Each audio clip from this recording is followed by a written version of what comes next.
Hello, this little video is how we're going to turn your painted papers into seaweeds and corals. So I've got some samples here using salt dough. So this one is using little cones. This one is just using rolled up glued strips. And this one is using a curling technique. So we'll start with the easiest one, and that's the rolled up. You'll need a bit of paper to work on, and we'll choose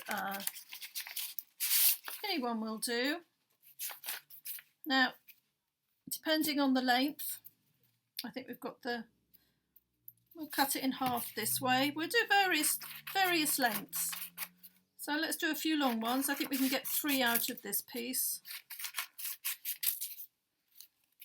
And we'll do some shorter ones this way.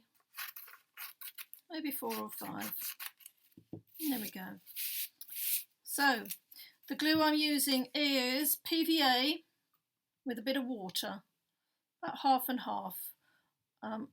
You could use Pritt Stick. So I'm going to paint the underside. Be quite generous with it. And then I'm just going to start rolling very tightly.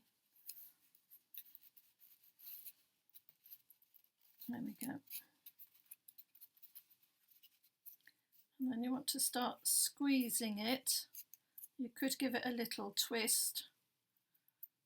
And then see if you can roll it between your hands. There we go. Hands quite wide with the fingers open. And then we get a good twist. Check it. You can twist it if you think it's a bit loose. You could give it some shape. We'll do a longer one. So, really easy. The fiddly bit is just getting it started. Very little fold. And this print effect works quite well. So this is a long one. Make sure your paper is really dry before you do this. If you do it once it's been painted, the paper will still be a bit soft with the water that's in the paint. So give it a little twist. There we go. We've got all sorts of different shapes. So you can continue with the others. If you think it's a bit loose, add a bit more glue. I think that one's just a little bit too. I'll add a little bit more glue to that. And then roll it. There we go. So that's that one. Very easy. Now the next one is the cones. A bit trickier. So I'm going to choose this one. I'm not quite sure which length. I think I'm going to cut it in half again. And then I think I'm going to, oh gosh, this is tricky. I'm going to cut this one into 3. Now for a cone you want a triangle. So you could just go corner to corner and we'll see what happens. Now, to get a cone, you'll need something that's tapered. So paintbrushes are quite good if they start thick and go thin. So I've got a couple here. Now, before you glue, you want to roll it up dry. Roll it up dry. I'm going to try the smaller one. And then the paper will have a little bit of memory of shape there. There we go.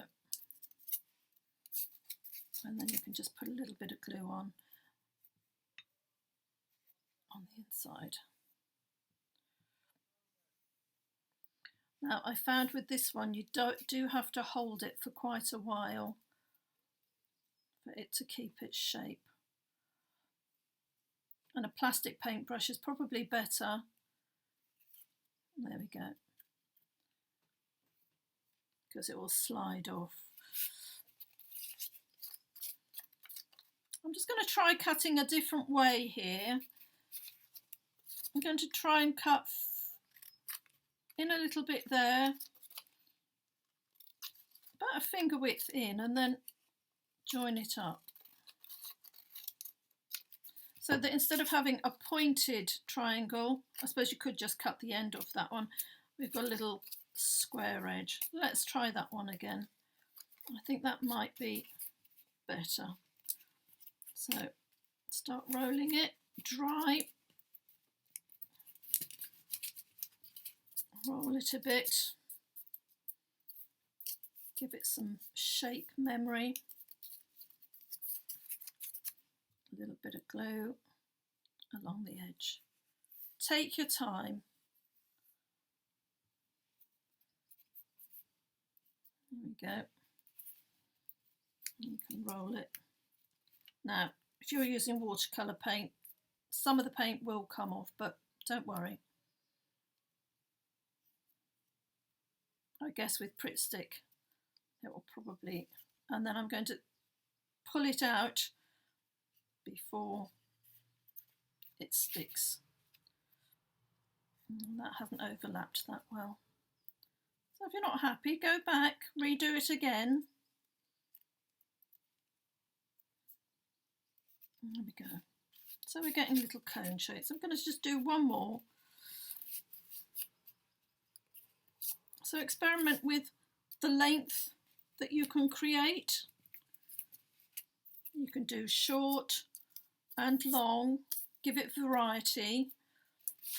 This one here, you can see I've got tall, medium and short. So you could have them all the same if you wanted. But I guess in nature you get variation. And a little bit there. I'm just going to roll it up.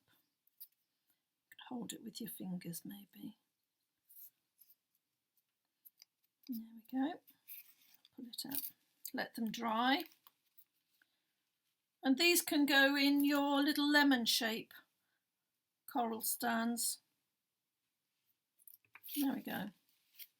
Orange looks really good on those, so continue that later. And then last one is this rather lovely one. Looks a bit like a sea anemone. So on this one, I started with this one and I put the pattern on the outside, but when I curled all these fronds, we only got the plain colour on the inside. So you need double-sided for this one.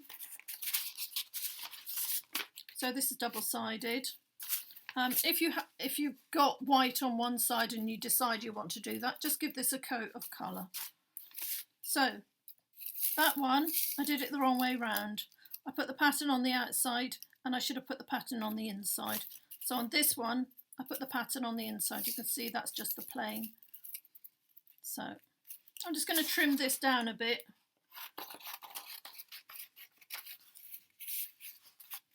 And I'm going to use this as my base and this is the top.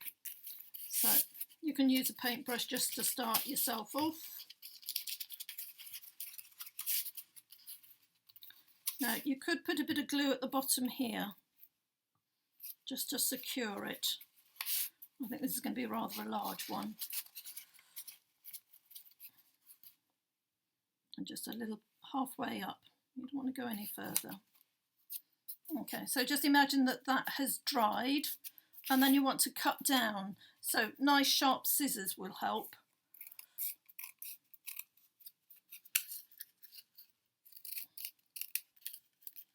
Try and get them all to the same length. I think I can get one more in there. There we go.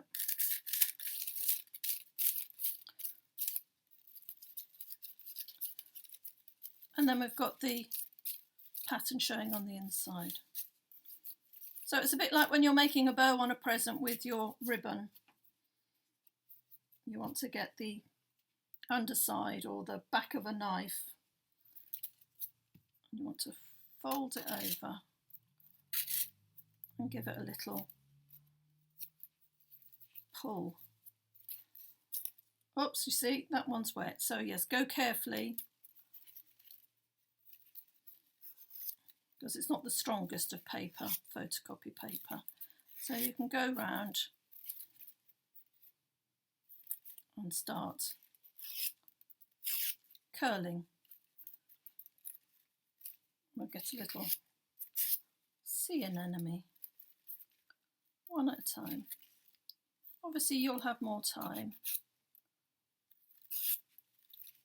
but you can see the general effect there. I'll just do the bottom ones and that'll give you an idea. There we go. So there we've got our third type. So there we go, decorated papers. Rolling them up, making a cone and making a sort of rosette. Have a go, see how you get on.